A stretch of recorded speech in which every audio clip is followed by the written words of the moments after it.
Good afternoon, Physics 20. I hope you guys are all doing well today. So, welcome to your first video lesson of circular motion. Now, by now you should have finished the power video, and you will now have been done all of the questions on your assignment related to energy. Okay. Had this been in class, you guys would have already had kind of your little unit exam on energy, and we now be starting a new unit on circular motion. Well, I've combined the two small units to make one kind of normal sized chapter. So I've cut back a lot of the questions. Now your hint, a lot of the circular motion, especially the acceleration and the force, shows up in Physics 30. So when you notice that several of these concepts come up multiple times in your assignment, that means at either the concept or the skills that you are using in those questions show up in Physics 30. Okay, so there's some concepts I've removed altogether. I'll still show them to you in the video, so that way you've seen them before if you see them again. There are some concepts that I've narrowed down to like one question. Those are the ones you're not likely to see next year. Sounds good, guys? All right, please enjoy the pun. It's awesome. So circular motion problem in physics really threw me for a loop. Circular motion. Yeah, I couldn't help it. Had to happen. All right, so ladies and gentlemen, circular motion. Once again, I got my keys on lanyard here. Okay, so same thing as I do in class, and hopefully what's not the same as in class is I will try very hard not to accidentally hit myself in the face with my keys while spinning them in circles above my head. Okay, or accidentally let go of them and not have the keys go smash out the window that's like right up there. Yeah. Let's hope I don't do that. All right, so ladies and gentlemen, let us begin. So, ladies and gentlemen, when we're going to be looking at circular motion, this is going to be a little bit different, okay? We're going to be dealing with objects spinning in a circle, either horizontally, like that, or vertically, like this, kind of like a propeller, okay? Notice how I've got this gripped really hard, like I got my other computer, like, right there. Can you imagine how bad it would be if I had keys flinging to hit my computer screen? Yeah, and this computer. Yeah, I'd be in trouble. All right, so ladies and gentlemen, that's the type of motion that we're looking at is objects spinning in a circle or objects spinning in a circle, okay? And so we could be talking about a car driving. We could talk about a Ferris wheel. We could talk about me spinning objects. We could also be talking about centrifuges. So how many of you guys have a relative who works or worked in the oil patch? Okay. My husband used to work in the patch, and he did a lot of work with centrifuges.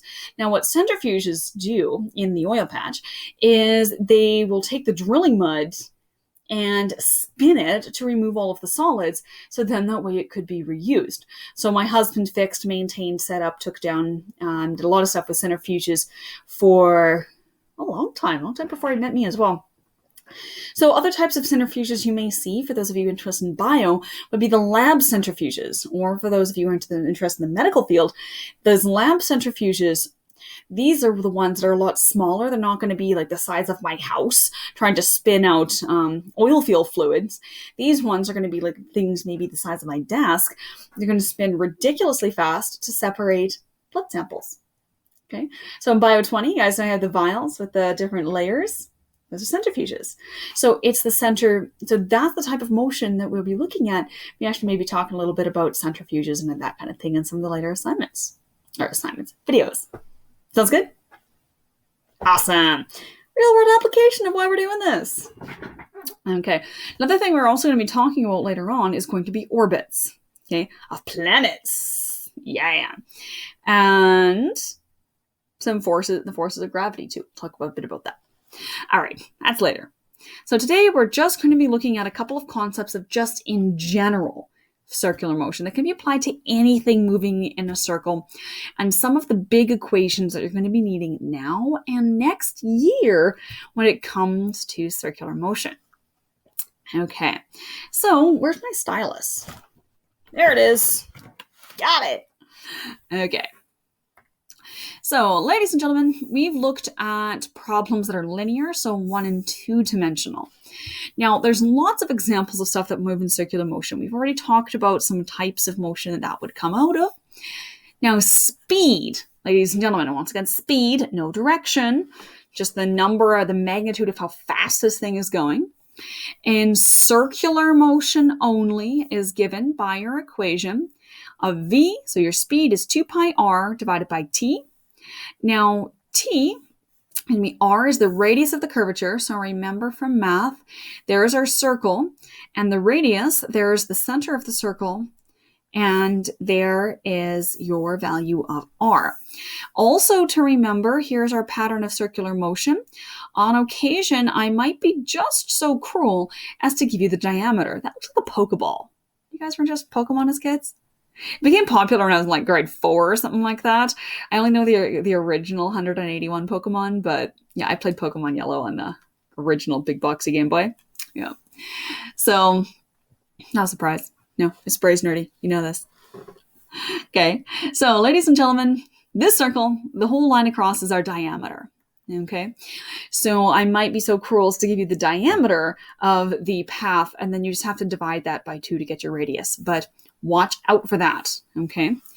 Now, t is the period. Now, the period, ladies and gentlemen, and the frequency, these equations are going to be haunting you for quite a while. You'll see them with circular motion. You are going to see them with waves. So the optional last unit, this equation is going to come back, and this equation is going to come back in Physics 30 next year in our EMR unit. So I'll pull up my keys again here. Okay, I'm not actually going to spin it because I want to demonstrate what the period is. So we're going to assume we're going to be spinning this in a vertical pattern so you guys can actually see it in the camera. Okay, so sorry guys, technical glitch here. So let's try this again.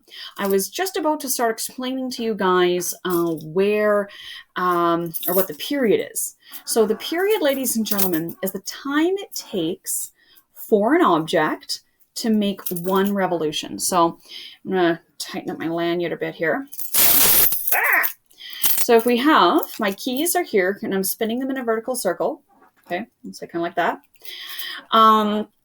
The time it takes to do 1 revolution, so my keys to go from here all the way down around here, that's the period. So the time of 1 revolution, okay?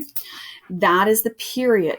So I want you guys to make sure that you guys underline, that's the eraser.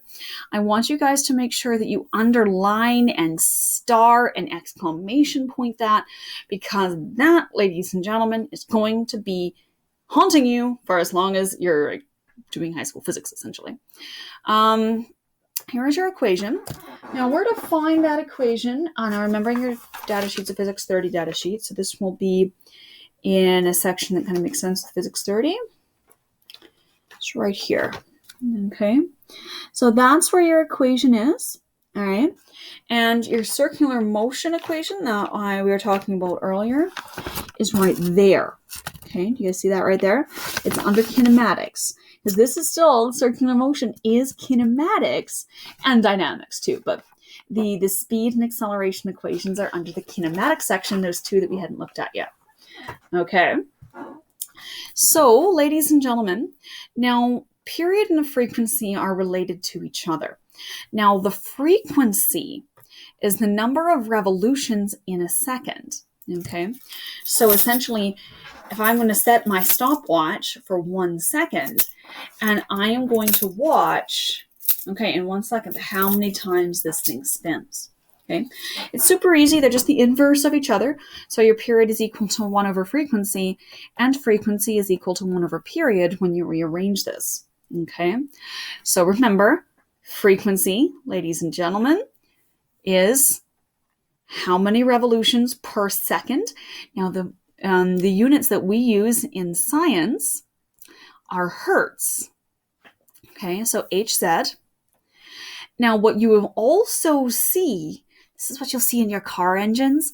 You see your RPM, revolutions per minute. That's the frequency in which the parts in your engine are spinning. So, ladies and gentlemen, you guys know how, for those of you who are driving standard, how you need to measure this, watch this number here. You have to watch your RPMs when you're driving stick. Okay, because by the time when your RPMs get too high, you're going to have to change gears. Okay, and for those of you who drive stick, you guys will be able to feel when those RPMs get higher through the pedals. You guys know what I'm talking about? If you don't learn to drive stick, it's awesome. So much fun. So much fun. Get great acceleration off driving stick. All right. So, ladies and gentlemen, and period is the time it takes, okay, in this case in seconds, to go one time around. Sounds good? All right. They both have their own uses in different times, and frequency and period are going to be coming up with some frequency in your physics equations. Now, you see, one of the problems with the unit of Hertz is it's named after, a scientist named Hertz, but you can make so many bad puns out of it. And the frequency of bad puns hurts. Yeah, you're laughing. You're laughing. Okay, so ladies and gentlemen, let us look at our next equation. So we've looked at how to get the period. We've looked at your speed equation. Now we're going to talk about acceleration. Now the thing is, ladies and gentlemen, is when an object is spinning in a circle, and this is the tricky part, so pay attention. When an object is going to be spinning with a constant speed, it is still accelerating because its direction is changing. Okay, so when these keys are spinning in a circle, okay, they're spinning in a circle, okay, vertically. I'm actually going to spin them for a sec here. Okay, so my keys are spinning in a circle. What is the direction of the actual keys? What's the direction doing? The direction's changing. So as my keys start here, and then they go to here, and then they go to here, then they go to here. And as they're moving, their direction is just continually changing. Okay? Because their direction is continually changing, their velocity is continually changing. Okay? That is the tough part. The definition of acceleration is a change in velocity. Okay, the definition of acceleration is a change in velocity. Even if the magnitude is the same, the direction is changing, and therefore velocity is changing. Awesome. Okay, so ladies and gentlemen, this whole blurb here is just what we talked about. Okay, the speed of the mass is uniform. The velocity is not, because the direction is changing, okay? And the velocity is changing because velocity is a vector. And when you change its direction, you change the velocity, okay? So, ladies and gentlemen, centripetal acceleration, and it's calculated by two equations. So this guy here, your AC, is equal to v squared over r. Or your AC, now C is circular, ladies and gentlemen, are 4 pi squared r over t squared. Okay, now you can find both of these equations here. Now remember, because we have two equal signs here, you only pick the bits that you need. All right, so you are not going to need to have this equals this. It'll be either AC equals v squared over r, or AC equals 4 pi squared r over the period squared. Alrighty-o. Okay, so AC is our centripetal acceleration, meters per second squared. R is the radius. Remember, we talked about radius earlier. V is now this is called tangential or instantaneous velocity. What that essentially means is the velocity at that particular point on an object's orbit. So here's the keys the path that the keys are going. There's the radius. And this blue spot here, let's say that blue spot is where the keys are at a snapshot in time. So that is going to be the key's velocity at that moment. That is what we're looking for. Okay, so velocity at a particular moment in time. Okay, and back to red, and T is the period. Okay, we've already talked about period. All right, so next piece here. Couple definitions. Centripetal. This in Latin means center seeking. Okay, and this one is always directed towards the center of a circle. Okay, so the acceleration, centripetal acceleration is always towards the center. So if my keys are here, that means they're accelerating towards the center of the circle. Okay, now that, ladies and gentlemen, I know it seems really weird. It seems so weird. But that my keys, even though their acceleration is towards the center, they're not sucked into the middle of the circle. Okay? They're being pulled outwards. Okay, we'll talk about that one with our next term. Now, centrifugal force. Now, this is where the term centrifuge comes from. However, it's not actually a force. It's imaginary. There is no outward seeking force. Okay? The acceleration is internal. Centrifugal acceleration, centrifugal force, it means that we're accelerating outwards. Well, there is no outward acceleration. Acceleration's inward. Okay. Now, really, why do you feel pulled to the outside of the moving circle? Why are my keys staying on the outside when their acceleration is inside? Think about this. This is a tough one. Newton's first law.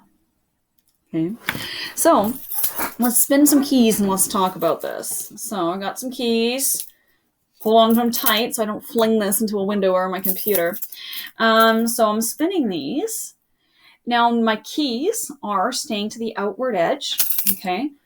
Now the keys their acceleration is towards the center, so their acceleration is this way. But if I'm spinning the keys that way, okay, that's the way they're spinning. That means when the keys are here at this moment, okay, their speed is that way. The acceleration is that way. Their inertia, the inertia of the keys is wanting to keep going. However, but the lanyard is applying tension to the keys. It's applying a force in ways. It's pulling the keys towards the middle. So that means the motion, Newton's first law, wants to go straight. Acceleration wants to go down. So you're going that way. Okay? So it's Newton's first law is why the keys are going to spin in a circle and why it feels like they're being pulled outward.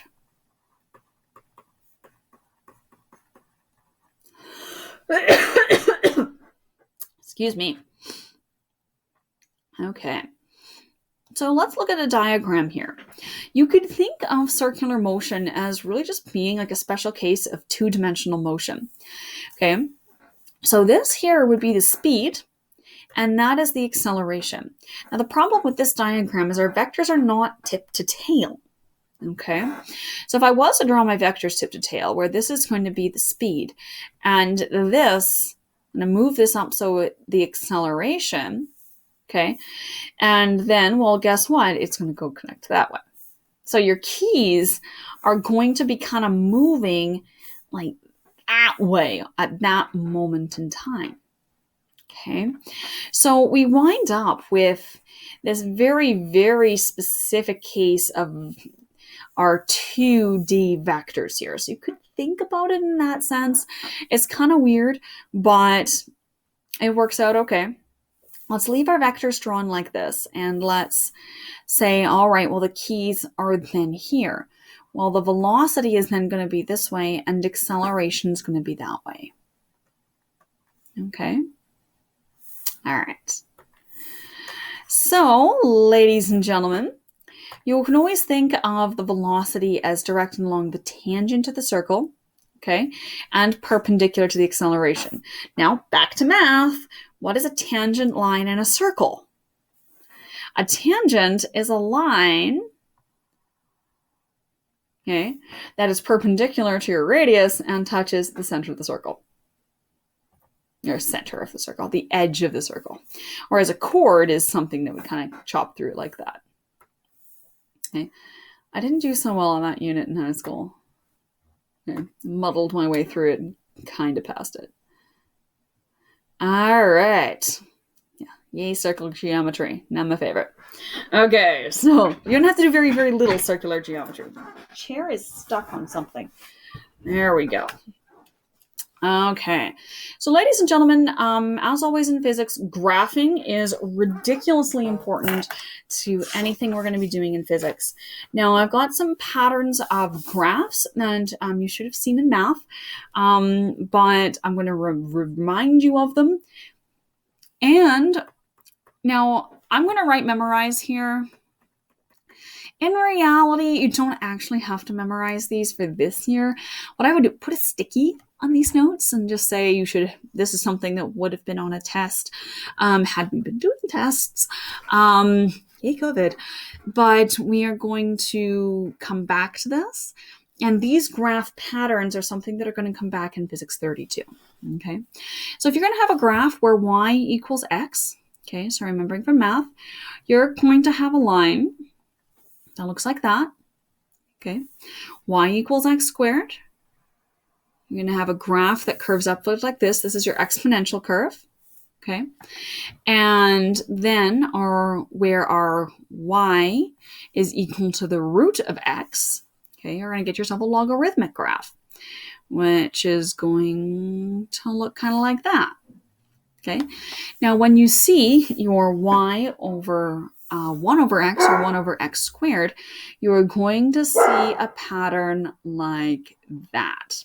Okay, so you should have all seen these from math. Those are the general patterns. Freya, you're fine. Okay, someone had the audacity to walk past the house. I mean, how dare they walk past the house? Yes, just protecting me from the scary pedestrians. Okay, so draw those in your notes. Memorize those. Well, memorize those, and we're going to come back to them in future, and we're going to be coming back to these in Physics 30. All right, so ladies and gentlemen, what's also really important, even if we don't do a ton of this this semester, what we will be doing next year is recognizing graph patterns.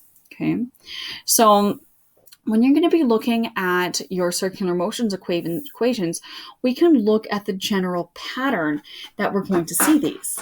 Okay, so if we're going to be having our acceleration on the y and our velocity on the x, okay, well, let's compare this to our AC is going to be equal v squared over r.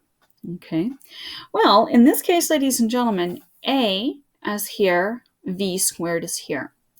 What we're going to do is we're going to make these proportionate to each other. Okay. Now we're going to assume that this is just going to stay as 1. This one isn't changing because it's not on the graph.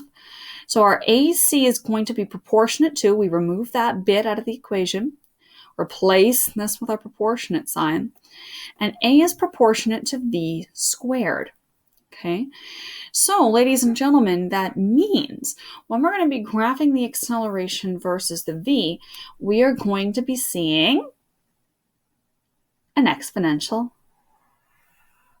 pattern. Okay? All right. Because the graph is similar to that y equals x squared. Okay, so our equation is similar. Similar to y equals x squared. Okay. Now let's look at v and t. Okay. Let's look at this equation. So we are going to go, our v is 2 pi r over t. Okay. Well, ladies and gentlemen, now as you're following these steps without even actually looking at them. So your step 1 is you're going to identify the equation that relates to the two variables. Okay, so in this case, we looked at that one. In this case, we're going to look at this one. Oops. Okay. And then you're going to rearrange or isolate for the y variable. Okay. So fortunately, these ones our y variable is already isolated for. Okay. Now this is something that we're putting them into y equals mx plus b, and we're doing a ton of this next year in Physics 30. We're taking pretty much almost every single set of equations we look at and put it into y equals mx plus b. We do at least like 3 times a unit. Okay. So I actually just filmed a video for Physics 30 and taking the photoelectric effect and analyzing the graphs and putting the graphs into y equals mx plus b. So I'm not just making up stuff. I'm not spewing hot air. I am actually serious when I'm talking about this. Okay.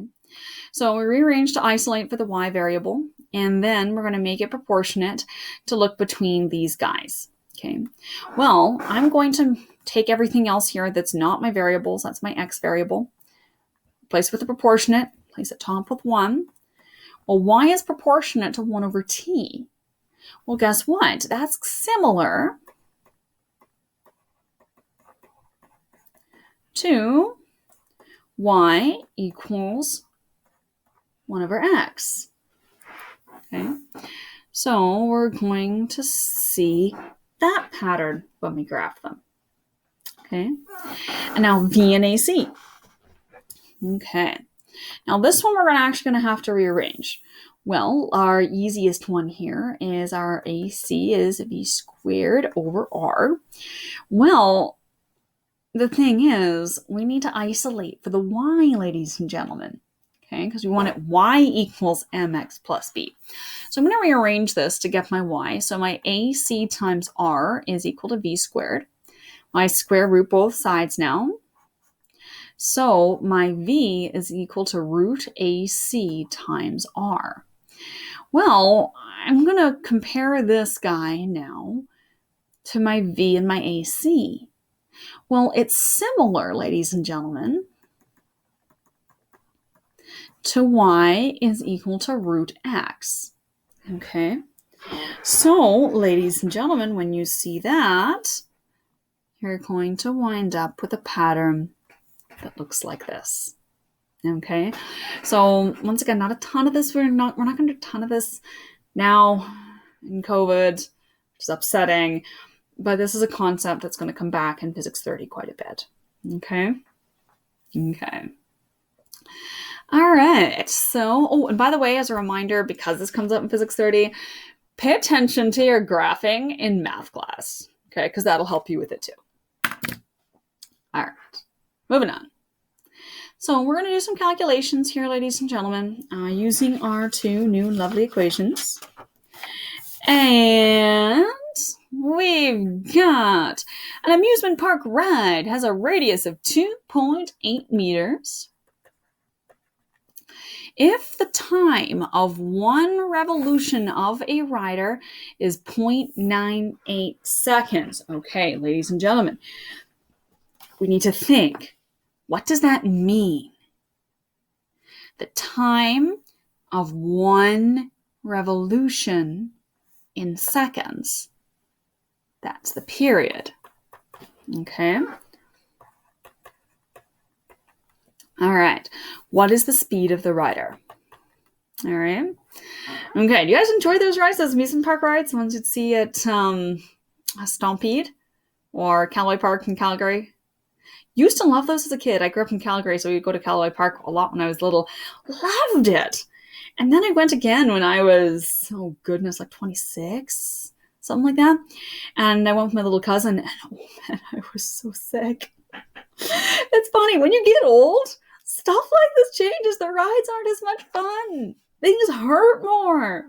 Okay? So I always wondered, as a kid, why doesn't my mom want to come on the rides with me? She's lame. And now I realize as an adult, I'm like, I don't want to go on the rides. I want to stand and watch people go on them. So yeah, I'm getting old. Okay. So ladies and gentlemen, our V is equal to 2 pi r over t. And I get that lovely equation from your data sheet. Look at that. We don't even have to arrange it, ladies and gentlemen. Now, I want to talk about pi. No, not the delicious Saskatoon berry pie my husband made me for my birthday. That was a delicious pie, by the way. He makes very good pie, pastry from scratch, everything. Okay, I'm talking about 3.14159. Okay, now I want to show you where pi is in your calculator. Do not use 3.14. Okay, I don't want to see 3.14. I want to see pi from your calculator. Okay, I want as many digits as your calculator will give you. All right, so that means I'm going to turn on my calculator. That might help.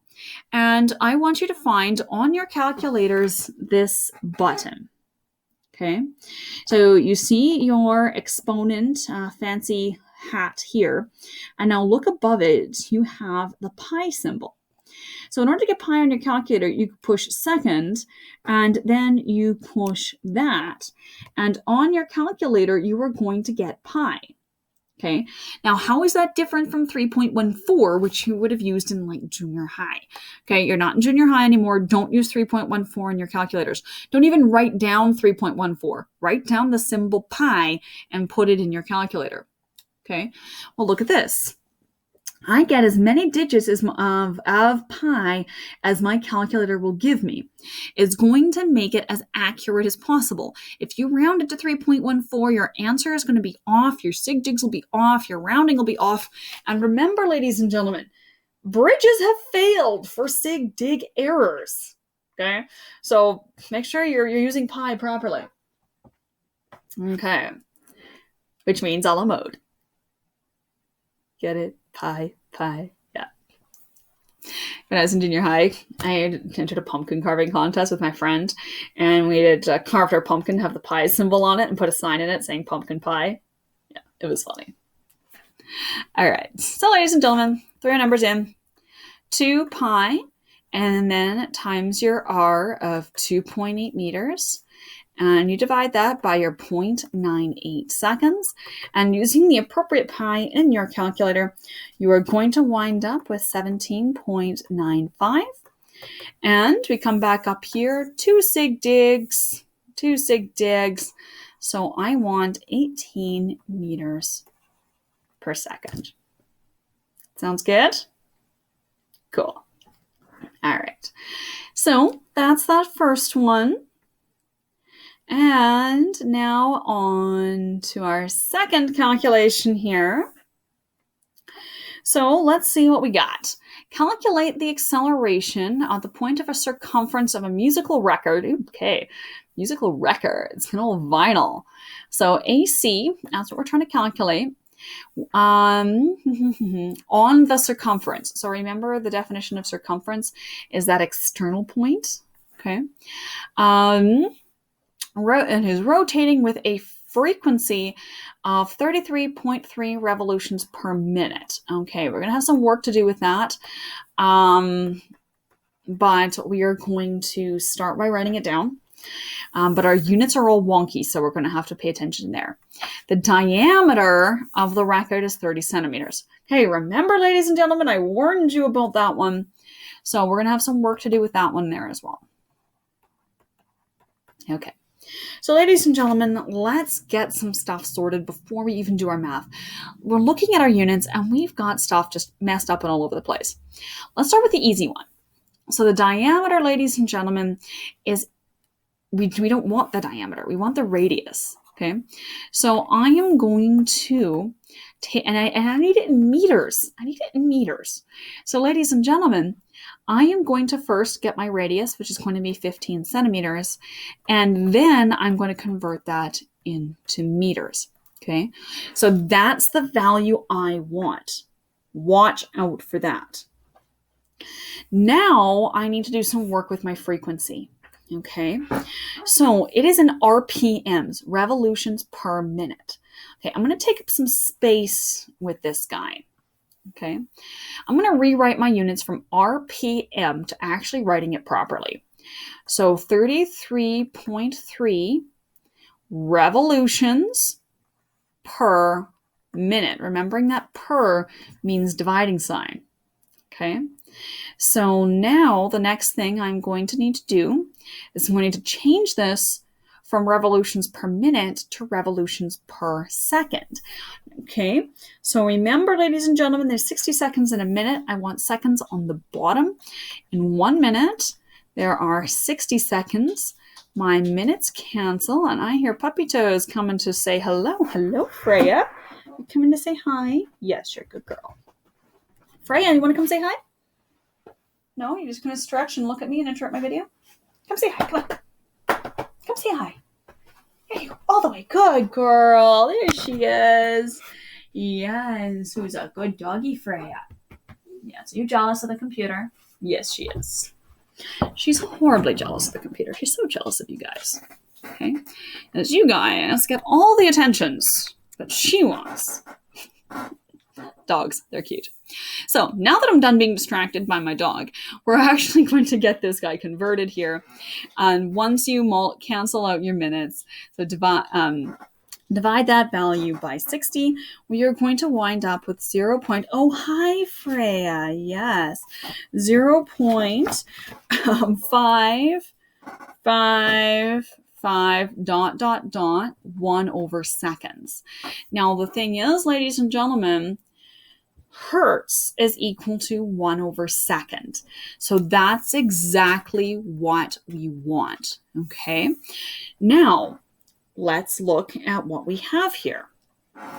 We now have the frequency of 0.55.5 hertz.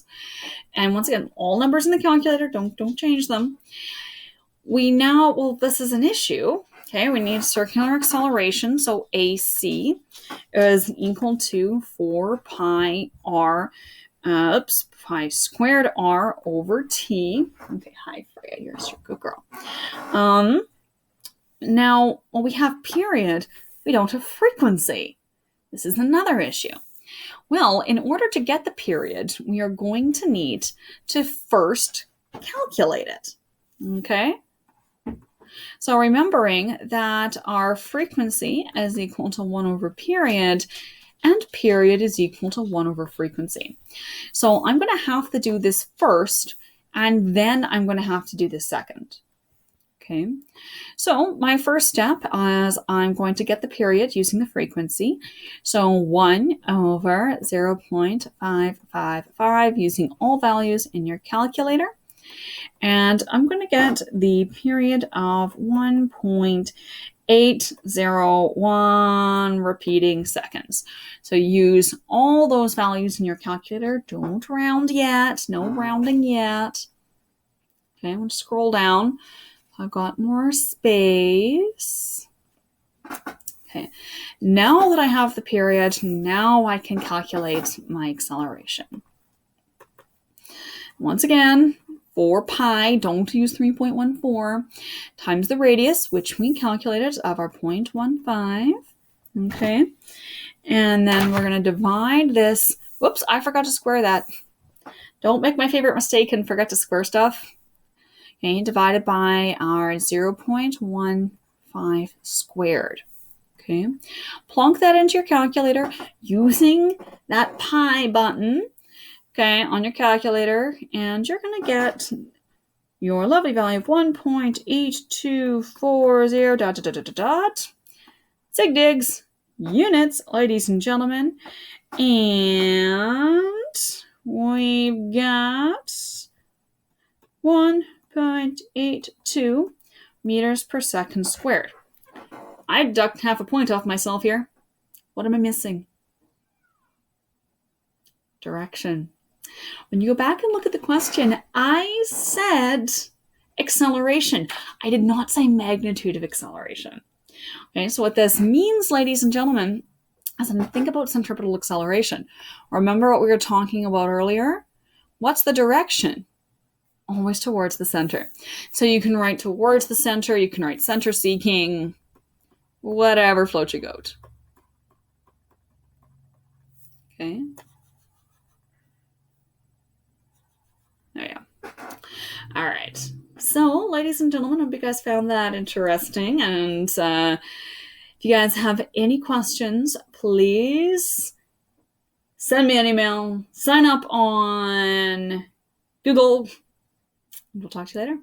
All right. Have a good day, guys. And we will see you guys next time. Now I can't find the stop button. Come on, stop button. There you go. See you guys later.